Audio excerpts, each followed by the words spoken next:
బంగారంతో భారతీయులకు విడదీయరాని అనుబంధం ఉంది.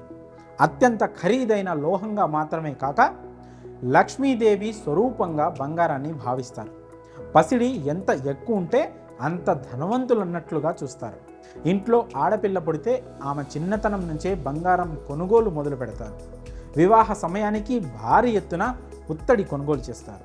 ఇంకా ఈ ఏడాది బడ్జెట్ ప్రవేశపెట్టడానికి ముందు వరకు మన దేశంలో బంగారం ధర రాకెట్ వేగంతో దూసుకుపోయి గరిష్ట స్థాయికి చేరింది. అయితే బడ్జెట్లో ఖరీదైన లోహాల మీద ట్యాక్స్ తగ్గించడంతో బంగారం ధర భారీగా దిగొచ్చింది.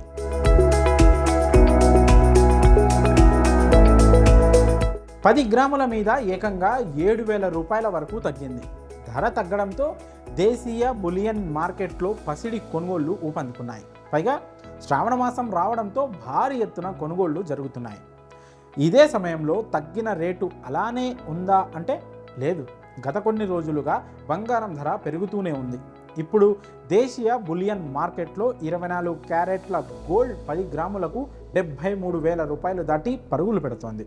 త్వరలోనే ఇది 1,00,000 రూపాయలకు చేరుతుందని విశ్లేషకులు అంటున్నారు. పైగా ఇండియా సహా చాలా దేశాల రిజర్వ్ బ్యాంకులు సైతం బంగారం నిల్వలు పెంచుకునే పనిలో ఉన్నాయి.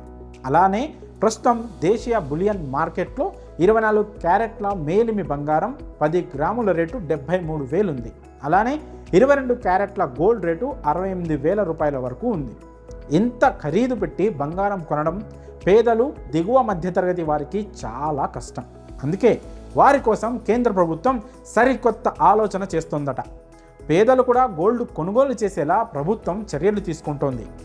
10 గ్రాముల బంగారం 30,000 రూపాయలకే కొనుగోలు చేసే అవకాశం కల్పించేందుకు కేంద్రం రెడీ అవుతున్నట్లు సమాచారం. మరి 30,000 రూపాయలకే తులం బంగారం ఎలా సాధ్యం అనే సందేహాలు రావచ్చు. అయితే 9 క్యారెట్ల గోల్డ్తో సాధ్యమవుతుందట. అందరికీ పసిడిని అందుబాటులోకి తీసుకురావాలన్న ఉద్దేశంతో కేంద్రం ఈ 9 క్యారెట్ల బంగారం తీసుకొచ్చే ఆలోచనలతో ఉందని తెలుస్తోంది. ఈ 9 క్యారెట్ల బంగారం ధర 10 గ్రాములకు 25,000 నుండి 30,000 మధ్య ఉండే అవకాశం ఉందని గోల్డ్ ట్రేడర్స్ అంచనా వేస్తున్నారు.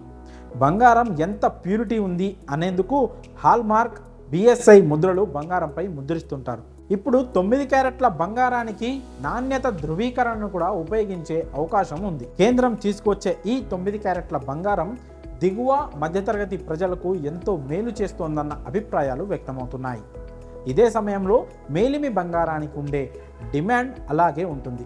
మరి కేంద్రం అనుకున్న ప్లాన్ వర్కౌట్ అవుతుందో లేదో చూడాలి. మరి ఈ 9 క్యారెట్ల బంగారంపై మీ అభిప్రాయాలను కామెంట్స్ రూపంలో తెలియజేయండి.